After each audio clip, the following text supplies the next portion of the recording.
Good morning, one and all. I am delivering the presentation on the topic atomic structures.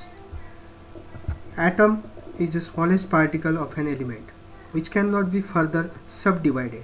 That term is coined by John Dalton in 1808. Further studies of atom is done by J.J. Thomson. He discovered the terms electron on the basis of this plum pudding model.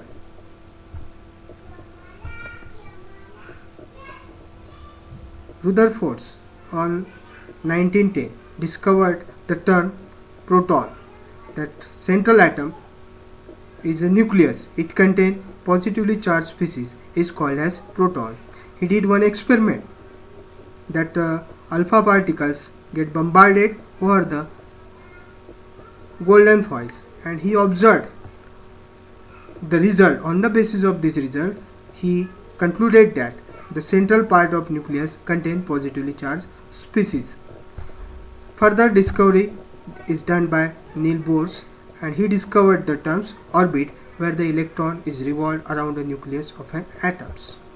On the basis of this discovery, atom is the smallest particle of an element. It contains proton, neutron and electron.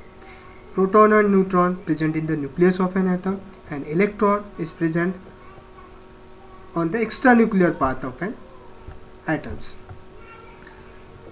So proton is a positively charged species having the mass 1.007 atomic mass unit. Neutron is electrically neutral having the mass 1.008 atomic mass unit, and electron is a negatively charged species having the mass negligible as compared to the proton and neutron, because the mass of the electron is 0.00055 atomic mass unit. Electronic configuration means the distribution of electron in orbit. We take one example of nitrogen. Nitrogen having the atomic number 7. So the first shell is having the capacity of 2 electrons. Second shell is having the capacity of 8 electrons, and third shell is having the capacity of 18 electrons. Hence, the first 2 electrons is filled in first shell or orbit, and the further 5 electrons is shifted to the second shell. Means the 5 electron is present in the second shell. Thank you very much for patience hearing.